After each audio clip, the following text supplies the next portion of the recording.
मैं रामनिका गांधी, मैं एक होम्योपैथी विशेषज्ञ हूँ। आज मैं आपको एक ऐसी बीमारी एटेक्सिया के संदर्भ में बताने जा रही हूँ। एटेक्सिया यानी कि गति भंग, यानी कि चलने फिरने में दिक्कत महसूस करना, असुविधा होना। चूंकि जिन लोगों को एटेक्सिया होती है वह लोग चलने फिरने में बिल्कुल लाचार से होते जाते हैं और धीरे धीरे ये समस्या बढ़ने पर वह चलना फिरना बिल्कुल बंद कर देते हैं। जो एटेक्सिया की समस्या होती है वो किसी तरह की इंजरी के बाद हो सकती है, चिकन पॉक्स होने के बाद हो सकता है, या HIV एड्स जिन्हें होती है उन्हें हो सकता है, या किसी बहुत गंभीर बीमारी से लगातार लंबे समय से अगर कोई व्यक्ति पीड़ित है तो वैसी स्थिति में भी एटेक्सिया नाम की समस्या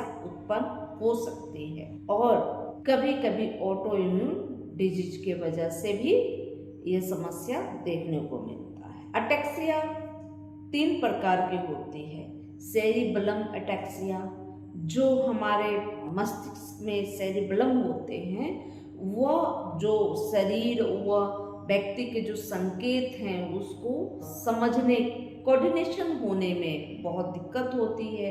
मसल्स व कार्प मसल्स में प्रॉब्लम आ सकता है तो उसे सेरिबेलम एटेक्सिया कहते हैं। उसमें चलने फिरने में दिक्कत होने लगती है, कुछ निगलने में दिक्कत होती है, बोलने में दिक्कत होती है, कभी कभी तो देखने में दिक्कत, सुनने में दिक्कत जैसा महसूस होता है। इसके बाद सेंसरी एटेक्सिया, जो कि स्पाइनल कॉर्ड में अगर आपको कोई प्रॉब्लम हुई हो, इंजरी हुई हो, उसकी वजह से सेंसरी एटेक्सिया हो सकता है। इसके बाद एक वेस्टिबुलर एटेक्सिया होता है। तो इस तरह से 3 प्रकार की एटेक्सिया होती है। एटेक्सिया में अक्सर संवाद करने में दिक्कत महसूस होता है, बोलने में असुविधा होती है, कुछ खाने पीने में व्यक्ति को असुविधा महसूस होती है। इसके अलावा चलने में बहुत दिक्कत होता है। एटेक्सिया के मरीज जो होते हैं वह बहुत तरह से चलने में दिक्कत होती है। कुछ लोग पैर उठा उठा कर चलते हैं और ऐसा लगता है कि स्पंज पर चल रहे हैं, पैर को रख रहे हैं। कुछ लोग पैर को घिसट कर चलते हैं।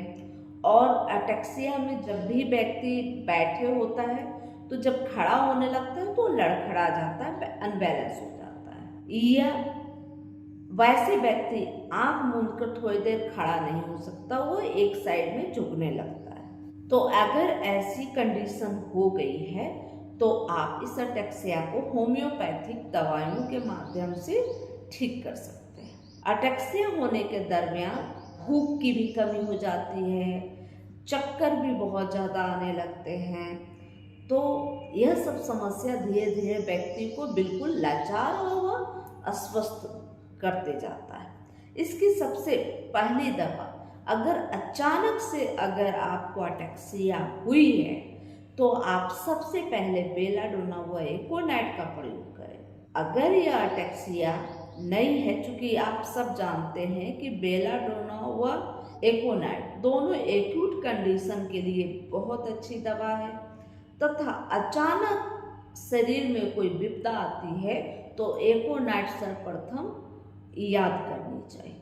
तो अगर यह एटेक्सिया का दौर आपका शुरुआती दौर में है, एक्यूट है और अचानक से आपको हुआ है, तो वैसी स्थिति में आप एकोनाइट व बेलाडोना का प्रयोग कर देंगे। इससे बहुत सारी एटेक्सिया की समस्या जो नई होती है वो बिल्कुल ठीक हो जाता है। इसके अलावा एटेक्सिया के लिए एक मेडिसिन है हेलोडर्मा, जिसमें व्यक्ति बहुत अजीब ढंग से चलता है, जैसे वह अपने पैरों को बहुत ऊंचाई पर ले जाकर और नीचे को पैर को रखता है। यह एक उनके खास सिम्टम होते हैं हेलोडर्मा मेडिसिन के।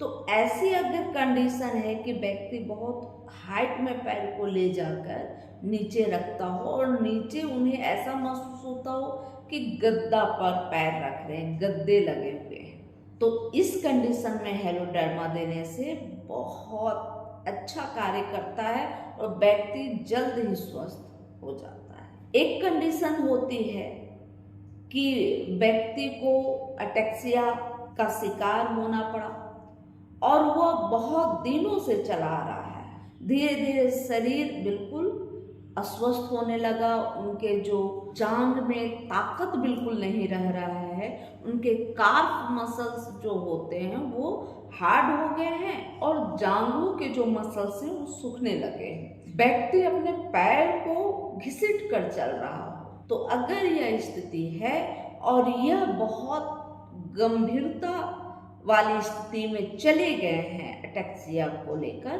तो ऐसी स्थिति में लेथाइरस होम्योपैथिक मेडिसिन है, जो कि खेसारी से एक प्रकार का दाल है, चने की तरह की एक दलहन है और इस दलहन का उपयोग लेथाइरस नाम के मेडिसिन से, इस दलहन से यह लेथाइरस तैयार होता है और यह बहुत ज़्यादा कारगर होता है जब अटेक्सिया बहुत बुरी स्थिति में चली गई हो, बहुत गंभीर समस्या उत्पन्न कर रही हो, जांघ सूखने लगे हैं, आपके काफ मसल हार्ड होने लगे हैं और व्यक्ति पैरों को घिसट घिसट कर चलने पे मजबूर हो रहे हैं। तो ऐसी स्थिति में लेथाइरस बहुत अच्छा कार्य करता है। इसके अलावा हाथ पैरों के धीरे धीरे सूखने में, मसल्स और मस्तिष्क का कोऑर्डिनेशन नहीं हो पाता, जो संकेत मसल्स को मिलते हैं वह एक्सेप्ट नहीं करता, वैसी स्थिति में प्लबम मेटालिकम बहुत अच्छा कार्य करता है। यह व्यक्ति की स्थिति को देखते हुए उसकी पोटेंसी निर्धारित की जाती है, लेकिन यह बहुत अच्छी दवा है ऐसी स्थिति में जब व्यक्तियों के जो मसल्स हैं वो धीरे धीरे सूखने लगे और धीरे धीरे स्थिति बढ़ती जा रही है, गंभीर होती जा रही है। ऐसी स्थिति में प्लबम मेटालिकम बहुत अच्छा कार्य करता है। इसके अलावा आप अर्जेंटम नाइट्रिकम, आपके ये बहुत अच्छी दवा है। अर्जेंटम नाइट्रिकम का जो रोगी है बिल्कुल अजीब तरह से चलता है, इसे बैठकर उठने से चक्कर आते हैं और अक्सर चलने के समय उन्हें डर लगता है कि कहीं मैं गिर जाऊंगा।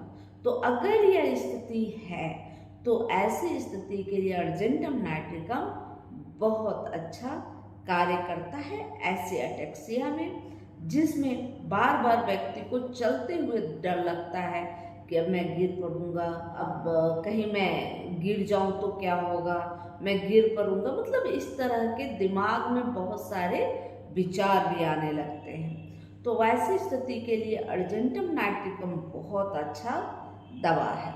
इसके अलावा कॉस्टिकम का भी उपयोग किया जा सकता है जब अटेक्सिया के दरमियान आपके जो जांघ के पीछे वाले जो मसल्स हैं उसमें एक खिंचाव सा महसूस होता हो। जब खिंचाव का दर्द हो वैसे स्थिति में कॉस्टिकम बहुत अच्छा कार्य करता है। तो आप इसे कॉस्टिकम को भी आप अटेक्सिया के दरमियान ले सकते हैं।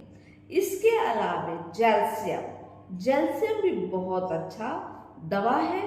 जब आपको बहुत अटेक्सिया के साथ साथ आपको बहुत ज़्यादा सुस्ती हो, आपके पलक गिरे गिरे से महसूस हो, आपको अंदर से बहुत ज़्यादा घबराहट हो, कमजोरी हो और बोलने में भी लड़खड़ाएं, आप बात करने में भी अपने आप को असहज महसूस करें और बहुत सारी बातें भूलने लगे और बहुत ज़्यादा आपको सुस्ती महसूस हो, बहुत ज़्यादा नींद आए, तो अटेक्सिया के इस कंडीशन में जेल्सियम का भी उपयोग किया जाता है। जेल्सियम व बेलाडोना, एकोनाइट, यह सब जो दवाइयाँ हैं अटेक्सिया जब होती है तो उसकी फर्स्ट कंडीशन में इसका उपयोग होता है।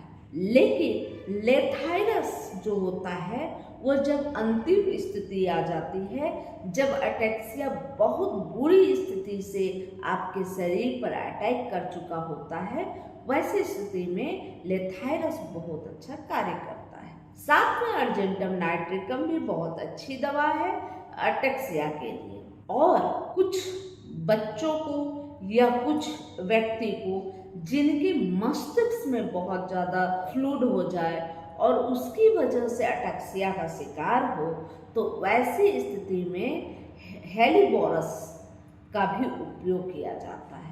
हेलिबोरस देने पर ऐसी स्थिति में बहुत अच्छा लाभ मिलता है। जब आपको मस्तिष्क में जल संचय हो जाए या आप एकदम सोचने समझने की स्थिति में नहीं हो, आप बिल्कुल एकदम सुप्त अवस्था में हो जाए, तो ऐसे अटेक्सिया के लिए आपको हेलिबोरस का भी इस्तेमाल आप कर सकते हैं। इसके अलावा बहुत सारी दवाइयाँ हैं, जैसे जिंकम मेटालिकम भी एक बहुत अच्छा योगदान देती है अटेक्सिया में। इसके अलावा सिकल कॉर्ड का भी उपयोग किया जाता है जब आपको अटेक्सिया के साथ साथ बहुत सीवियर पेन आपके शरीर में हो, तो वैसी स्थिति के लिए सिकल कॉर्ड बहुत अच्छा लाभकारी होता है।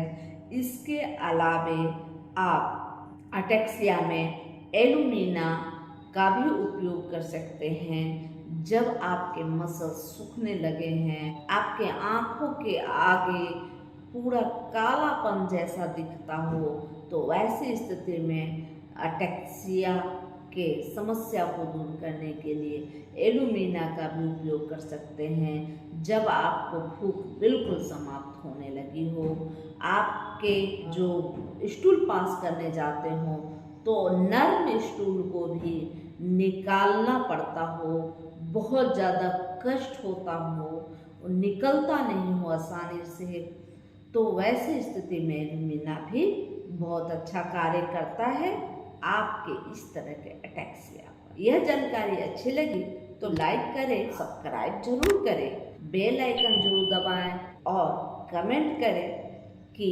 आप और क्या हेल्थ से जुड़ी समस्याओं के बारे में जानना चाहते हैं। इसके बाद आप शेयर करें अपने दोस्तों, अपने सगे संबंधियों, अपने रिश्तेदारों। जय हिंद, जय भारत।